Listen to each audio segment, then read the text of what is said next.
s'est-il passé là-bas à Thessalonique? Mais que s'est-il passé? Quel texte! Mais quelle évolution dans le texte! Vous avez vu que sur 9 versets, il y a une évolution dans ce texte absolument fantastique. Paul qui porte les âmes en lui, il les met au monde, il prie pour elles, il les reconnaît, elles sont ses enfants, elles marchent dans l'image, elles marchent dans ses pas, dans ceux du Seigneur, leur foi grandit, tout le monde ne parle que de ça. Oui, et on dit quel accueil ils ont. Écoutez, le texte est magnifique, mais lisons-le, car on raconte,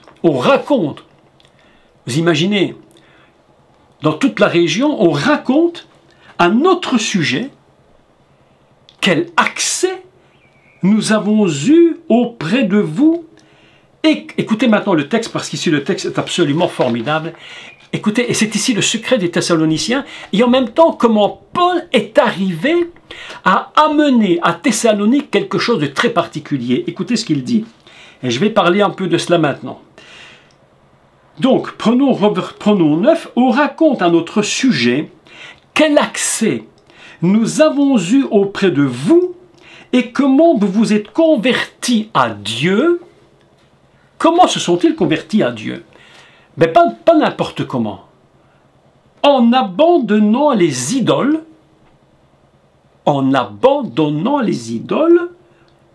pour servir le Dieu vivant et vrai. Je voudrais aujourd'hui parler un peu justement des idoles. Que s'est-il produit justement pour qu'ils puissent avoir une telle foi? Partout, on raconte, dans toute la région, que les Thessaloniciens étaient des idolâtres. Ils allaient vers les faux dieux, ils allaient vers les idoles, et c'était leur système de vie, leur culte. Mais la conversion était tellement grande qu'ils ont laissé les idoles pour servir le seul Dieu vivant et vrai. Parlons un peu de l'idolâtrie. Comment peut-on comprendre l'idolâtrie? Qu'est-ce que l'idolâtrie?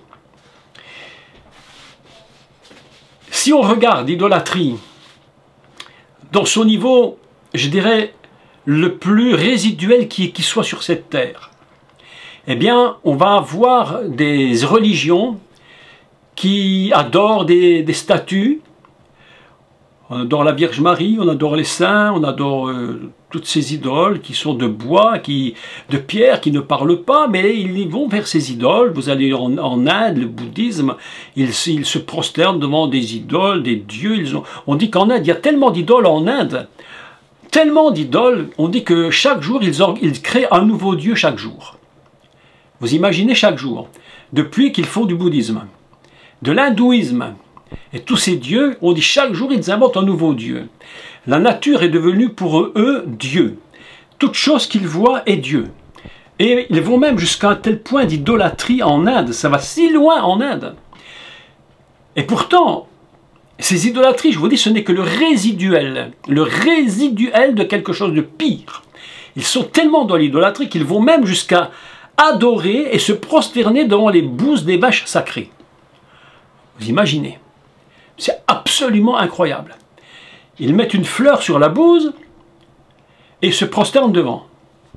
Et ils prient. Alors, c'est pour vous montrer comment l'homme, l'être humain, a besoin de connexion avec Dieu. Mais ne connaissant pas le véritable Dieu, ils vont chercher des substituts. C'est pourquoi Paul précise bien, ils ont quitté les idoles, et il précise, pour servir le Dieu vivant et vrai. Les deux niveaux sont très importants. Le Dieu vivant, Elohim Chaim, le Dieu vivant et vrai. Je me suis dit, mais à quel moment de l'histoire l'idolâtrie a-t-elle commencé? Comment notre foi peut-elle arriver à un tel niveau? Eh bien, pour que notre foi arrive à un tel niveau, il y a une première chose qu'il faut que nous connaissions, c'est d'abord, il faut quitter les idoles. Mais d'où vient l'idolâtrie? L'idolâtrie commence en Éden. En Éden, quelque chose de terrible s'est produit. on en a souvent parlé d'ailleurs, c'est lorsque le Narash, c'est-à-dire l'esprit du serpent, lui vient vers la femme, et on pourrait même dire entre autres, évidemment vers l'homme, par le truchement de Isha, et il va produire, ce serpent, quelque chose de très particulier. Il va déconnecter avec Dieu, il va faire la déconnexion avec Dieu. Il va garder Elohim, déconnecter l'éternité. Et il va créer, en leur disant une phrase absolument extraordinaire, il va leur dire une demi-vérité. Le problème, c'est la demi-vérité. Il va leur dire, si vous mangez de l'arbre, vous serez, traduction française, comme des dieux, mais on peut traduire autrement, et je préfère l'autre traduction, vous serez comme Dieu. Mais qu'est-ce que ça veut dire être comme Dieu? Ça veut dire le remplacer. Ça veut dire prendre sa place. Et la véritable sens de l'idolâtrie ne commence pas avec une statue, elle commence avec l'homme lui-même. C'est lorsque la femme écoute, elle dit, mais tout compte fait, c'est peut-être vrai, ce qu'il me dit. Mais je vais commencer de comprendre. Et je vais devenir comme Dieu. Autrement dit, il y a un renversement. Qu'est-ce que l'idolâtrie? L'idolâtrie, c'est un renversement. C'est lorsque l'homme prend la place de Dieu, et lorsque Dieu est soumis à l'homme. C'est pourquoi, je vous disais tout à l'heure, en introduction, faisons attention, lorsque nous servons Dieu, de ne pas toujours lui dire « fais ceci, fais ceci, fais ceci ». Je vais là et toi tu me suis. Non. Si nous agissons ainsi, nous-mêmes nous tombons dans l'idolâtrie. C'est-à-dire que nous prenons la place de Dieu. Et au moment où nous prenons cette place, eh bien le système se renverse. Il y a un basculement qui se produit.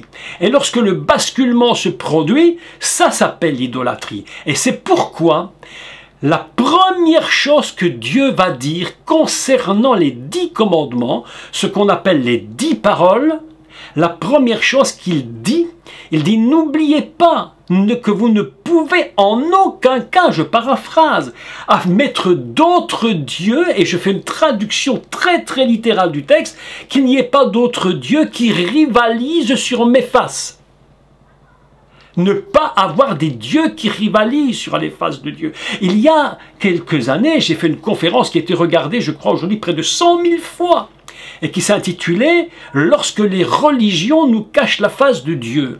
Ça veut dire quoi, lorsque les religions nous cachent la face de Dieu? Ça veut dire que toute religion qui cache Dieu devient elle-même Dieu. Mais si vous imaginez la catastrophe, lorsqu'une religion dit « Voilà, c'est comme ça Dieu ». Non! Nous sommes en train de plaquer sur les faces de Dieu nos différentes idées religieuses, et Dieu dit, ne plaquez pas sur mes visages d'autres dieux. Alors on dit, mais on prie le vrai Dieu. Mais on n'a jamais dit que tu ne voulais pas prier le vrai Dieu. C'est pas ça qu'on te dit. Dieu dit, je sais qu'il existe, je sais que tu sais que j'existe, mais tu as pris tes idées, tes doctrines, tout ce que tu crois de moi, et tu l'as mis sur mes faces. Toute religion qui prend la place de Dieu et qui dit c'est ça Dieu et pas autre chose que ce que je vous dis, mes amis, ça s'appelle de l'idolâtrie. C'est de l'idolâtrie. La religion ne doit jamais être au-dessus de Dieu. C'est impossible. Nous devons toujours savoir quelle est la place de la dénomination, la place de l'Église. Aucune Église ne peut prendre la place de Dieu, c'est impossible. C'est pourquoi il dit les Thessaloniciens, eux, avaient compris quelque chose. Eux qui étaient des idolâtres. Et la première chose qu'il faut briser au niveau de l'idolâtrie pour servir le Dieu vivant et vrai, la première chose qu'il faut abandonner, qu'il faut briser, c'est la parole du serpent. La parole du serpent. Aussi longtemps que le prédicateur, que celui qui va enseigner, ne va pas briser la parole du serpent, vous pouvez faire ce que vous voulez, vous amènerez toujours les gens dans l'idolâtrie. C'est impossible autrement. Parce que le fondement de l'idolâtrie, c'est au moment où le serpent est venu, il a dit, si tu manges de cet arbre, tes yeux s'ouvriront et vous serez comme Dieu. Elle a dit, mais oui, c'est très intéressant ce que tu me dis. À ce moment-là, si la parole du serpent n'est pas brisée, détruite, eh bien vous pouvez faire ce que vous voulez.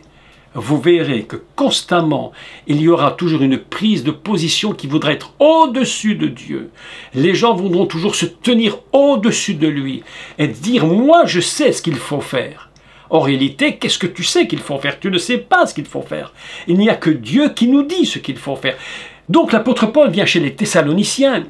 Et je crois que, en comprenant le texte, ici, je pense que Paul a été parti annoncer l'évangile à ces Thessaloniciens avec un message, mes amis, absolument puissant, qui était le message du brisement de la parole du serpent. Briser la parole du serpent, briser l'idolâtrie. Lorsqu'une personne incroyante vient au Seigneur et qu'elle se donne à Christ, qu'elle vient au pied du Seigneur, qu'est-ce qu'elle fait? La première chose qu'elle fait, c'est quoi? C'est briser l'idolâtrie, c'est-à-dire se remettre, elle, au niveau où elle doit être. C'est ça la repentance. Qu'est-ce que c'est faire teshuva? C'est quoi la véritable teshuva? C'est casser la parole du serpent qui dit « tu seras comme Dieu ». Je viens à la croix, je reconnais qu'il est Dieu et que moi j'ai pris pouvoir au-dessus de lui en croyant que moi je pouvais. Je fais teshuva, je retourne au départ et cette teshuva c'est quoi? C'est briser la parole du serpent. La première parole, tu seras comme Dieu, tu seras comme lui et tu verras que tes yeux vont s'ouvrir. Mais encore là, c'est absolument fantastique parce que lorsque leurs yeux s'ouvrent, c'est-à-dire, pas les yeux physiques évidemment, ça on l'a compris, lorsque les yeux vont s'ouvrir, à cause de l'idolâtrie, de la position qu'ils ont pris au-dessus de Dieu, eh bien ils ne voient pas du tout ce que le serpent leur avait dit. Ils virent quoi? Ils virent qu'ils étaient nus. Mais pourtant c'est pas ça que tu m'avais dit. Tu te retournes vers le serpent, tu peux dire au serpent, mais tu ne m'avais pas dit ça. Et le serpent dit, mais on ne peut pas tout dire en une fois. Hein, il faut quand même mélanger, hein, il ne faut quand même pas tout dire en une fois quand même. Hein. Je t'avais dit ça, mais en réalité, je ne t'avais pas tout dit. Maintenant, regarde-toi. Et leurs yeux s'ouvrent. Mes amis, ça c'est l'idolâtrie. Qu'est-ce que la teshuva? La première chose qui se produit et qui doit toujours se produire dans une personne qui se donne au Seigneur, c'est briser l'idolâtrie de notre propre vie. Vous avez remarqué combien il est facile de prendre position au-dessus de Dieu? Vous avez remarqué combien souvent dans nos vies on essaie de conseiller Dieu? En lui disant, tu sais, hein, je trouve que ça, ce serait pas mal si tu faisais comme ça. Hein. Oh, fais ceci, fais cela, fais ceci, fais cela, fais ceci, fais cela, fais ceci. Et mes amis, à un moment donné, il faut te dire, mais toi, qu'est-ce que tu dis? Toi, qu'est-ce que tu me dis? Où veux-tu que j'aille? Et le Seigneur te dit, mais regarde où j'ai mis mes pas. Regarde où j'ai mis mes pas. Marche dans mes pas. Une chose qui est extraordinaire, c'est que lorsque les pas du Seigneur sont marqués, et lorsque nous mettons nos pas dans ces pas, en fait, nous avons la capacité extraordinaire, chacun d'entre nous, d'avoir la même pointure. On a la même pointure de chaussures. On a l'impression que ces chaussures sont les nôtres. Il te dit, tu mets ton pied, et tu verras que quand tu mettras le tien, ça va parfaitement s'adapter. Si je fais du 42, tu ne feras pas du 40, tu feras du 42. Parce que ton pied est le mien. Lorsque tu mettras ton pied dedans, je vais adapter ton pied au mien, afin que tu marches là où je marche, et que là où je vais, tu marcheras avec moi, sans crainte. Parce que là où il nous conduit, nous savons que l'endroit est stabilisé. Vous comprenez ces choses? C'est pourquoi c'est tellement important. Les Thessaloniciens ont premièrement perdu leur propre idolâtrie. Il est impossible, et c'est là le secret, pour briser l'idole que nous voyons dans les églises, les saints ceci, les saints cela, et tous ces dieux étranges, bizarres. On ne peut pas se séparer d'eux. C'est impossible. Aussi longtemps que nous n'aurons pas brisé notre propre idolâtrie selon la vision de Dieu. Parce que ce que Dieu voit de l'idolâtrie, ce n'est pas ce que nous en voyons. Lorsque nous regardons toutes ces idoles dans le monde, on se dit, mais c'est terrible, terrible. Mais en réalité, ce n'est que la petite partie visible. La grande partie de l'idolâtrie, mes amis, elle touche Dieu directement. À chaque fois que nous résistons, à chaque fois que nous voulons conseiller Dieu, à chaque fois que nous lui résistons, à chaque fois que nous croyons que nous sommes plus forts que lui, mes amis, nous touchons le cœur de Dieu. Et ce qui se produit par la suite n'est que la partie petite et visible. Vous savez qu'un iceberg, on ne voit qu'une pointe, mais c'est en dessous de l'eau que se trouve la masse gigantesque. Ainsi, l'idolâtrie, c'est la même chose. Tu vois les gens qui vont à Lourdes, ils vont prier à Lourdes, et ils sont là en train de faire leur prière, et c'est terriblement dérangeant pour nous. Mais en réalité, ce n'est pas ça qui est important. Ça, c'est la partie visible, mais c'est tout ce qui est en dessous. Et pour arriver à briser cette idolâtrie, ça commence par nous. Aussi longtemps que nous ne reconnaîtrons pas, que le monde ne reconnaîtra pas qu'il est complètement idolâtre. Toute personne, écoutez, c'est terrible, mais toute personne qui n'est pas véritablement née de nouveau, qui n'est pas à Dieu, même s'il ne se prosterne devant aucune statue, même s'il dit qu'il est complètement athée, incrédule, le plus grand incrédule est complètement idolâtre. Idolâtre de qui? De lui-même. De lui-même. Donc vous imaginez maintenant le texte de Paul, lorsqu'il est dit « On ne parle que d'une chose dans cette région, on ne parle que d'une chose, c'est comment vous avez abandonné les idoles. » Oh là là, quel texte! Absolument formidable. Et en ayant abandonné ces idoles, ça veut dire que le message de Paul était un message extrêmement puissant, la parole de Paul. Et il dit que vous avez accueilli la parole comme une personne vivante. Vous l'avez accueilli chez vous. C'est formidable ce texte, accueillir la parole de Dieu, c'est les Thessaloniciens. Et en recevant cette parole extraordinaire, leur idolâtrie est tombée. La parole du serpent, la parole originelle a été brisée. Et ils ont commencé à ce moment-là à servir le Dieu vivant. Parce qu'ils priaient des dieux morts, ou même pas morts, des dieux inexistants, n'ayant aucune vie, aucune force. Et c'est ça le monde dans lequel nous vivons. Pourquoi dans ce monde y a-t-il tant de problèmes? Aujourd'hui, nous vivons dans un monde complètement perverti, un monde complètement, même d'une catastrophe invraisemblable. Pourquoi? Mais je vais vous dire pourquoi. Parce que le monde est complètement idolâtre. Ils croient qu'ils vont diriger le monde tout seuls. Ils disent, c'est nous qui dirigeons. Voilà, ils ne savent pas qu'ils sont soumis à Dieu. Et l'idolâtrie produit ce que nous vivons aujourd'hui. Ainsi, l'apôtre Paul leur a annoncé un message avec une force, une puissance. Et je comprends Paul lorsqu'il dit, je ne sais qu'une chose, c'est le Messie, Yeshua, sa mort et sa résurrection. Et lorsque l'Esprit parle, et que ce message est donné avec une telle force, mes amis, ça doit briser l'idole. L'idole du monde doit être brisée. L'idole des croyants qui s'imaginent qu'ils peuvent conseiller Dieu doit être brisée, absolument brisée. Nous n'avons rien à conseiller à Dieu. La Bible nous dit, mais Dieu dit, mais qui peut me conseiller? Moi j'ai créé le ciel, j'ai créé les étoiles. Hier nous regardions une émission formidable, hier soir à la télévision sur l'univers. Absolument fantastique.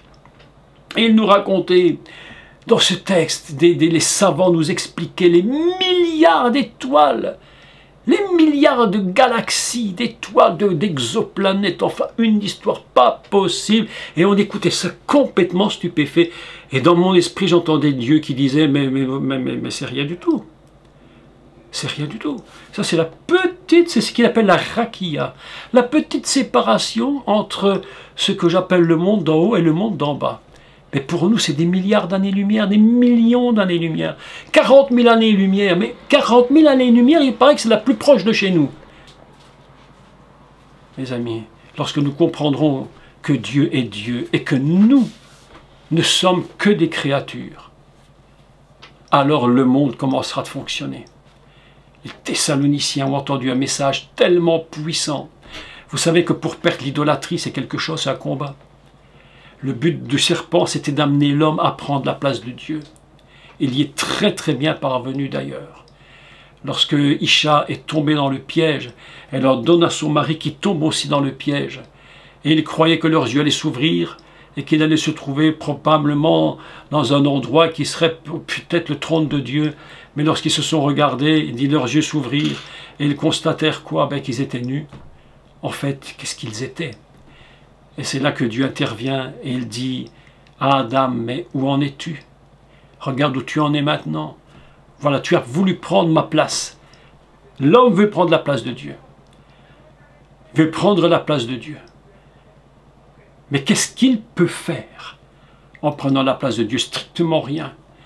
Toute la science du monde, tout ce que le monde comme intelligence possède et qui n'est pas contrôlé par Dieu devient catastrophe. Catastrophique. Ainsi, le texte nous parle d'une chose absolument formidable. Et il nous dit, je relis le texte absolument magnifique, car on raconte à notre sujet quel accès nous avons eu. Mais quel accès! Leur cœur était prêt. Je vais vous dire ceci. Je le crois de tout mon cœur et de plus en plus. Il est impossible de gagner les âmes, d'aller dans un endroit, même où Dieu nous enverrait, si nous n'avons pas préparé les âmes en nous. C'est impossible. Nous ne pouvons pas aller dans des lieux que nous n'avons pas préparés spirituellement, que nous n'avons pas portés en nous. Ah, quel texte! Car on raconte à notre sujet quel accès nous avons eu auprès de vous et comment vous êtes venus à Dieu, comment vous avez fait la teshuva à Dieu en abandonnant les idoles pour servir le Dieu vivant et vrai. Voilà un texte absolument magnifique. Maintenant, je voudrais vous relire tout le texte dans la traduction que j'ai faite, parce que là, elle est absolument formidable. Donc, c'est une combinaison de deux traductions hébraïques des évangiles, et je relis à partir du verset 6. Donc, on reprend la lecture, on va clôturer avec cette lecture à partir du verset 6, retraduit complètement, on est de l'hébreu en français. Et vous-même, vous avez marché dans mes pas et dans les pas du Seigneur en accueillant la parole avec beaucoup de joie et de triomphe. Extraordinaire, mais extraordinaire texte. En sorte que vous êtes vous-même devenus des modèles. Oh là! Dans la Macédoine, pour tous les croyants, pour tous les croyants. Oh là là! Dans la Macédoine et dans la Caïe, mais encore plus que ça, votre foi en Dieu. Vous voyez ce que c'est la foi? C'est cette parole qu'ils ont reçue qui a bâti complètement leur vie. Qu'est-ce que c'est la foi? C'est bâtir des raisonnements sur ce que dit Dieu. Parfois, vous savez, on nous avait enseigné pendant des années. Écoutez, je vais vous dire quelque chose au sujet de la foi. On nous avait enseigné pendant des années que la foi était une folie. Je ne sais pas si vous avez entendu ça. On disait la foi est une folie. Mes amis, je crois que la foi n'est pas une folie, la foi est une sagesse de Dieu. La foi, c'est une sagesse de Dieu. La foi, ce sont des raisonnements qui sont basés sur ce que Dieu dit. Tu dis ça, je raisonne sur ce que tu me dis. Je pense comme tu me dis. Ainsi, les Thessaloniciens, il est dit d'eux, mais encore votre foi en Dieu, la façon dont vous pensez Dieu, dont vous exprimez Dieu, dont vous comprenez Dieu, dont vous fonctionnez avec Dieu, c'est la foi, c'est fait connaître partout, en tout lieu, de telle manière, écoutez le texte, de telle manière que nous n'avons pas besoin d'en parler. C'est extraordinaire. Autrement dit, lorsque Paul allait dans d'autres églises, c'est les autres qui lui disaient « Tu as entendu parler des Thessaloniciens ?» Et Paul disait « Mais oui, évidemment, c'est moi qui les ai engendrés, c'est mes enfants, je les ai portés, je les ai portés. » La fierté de voir cette église grandir, extraordinaire. Car on raconte à notre sujet quel accès nous avons eu auprès de vous et comment vous vous êtes convertis, comment vous avez fait la teshuva en abandonnant les idoles pour servir le Dieu vivant et vrai. Mes amis, je crois que je suis convaincu d'une chose en tout cas, c'est lorsque vous allez relire les Thessaloniciens plus tard, ou plutôt, je ne sais pas quand vous le relirez, je ne pense pas que vous le relirez tout à fait de la même façon que vous ne l'avez jamais lu. Parce que le texte prend des dimensions exceptionnelles lorsqu'on arrive à saisir les puissances des mots hébraïques. Accueillons la parole. Marchons dans les pas du Seigneur. Voilà ce que je voulais vous dire en quelques mots. Ce soir.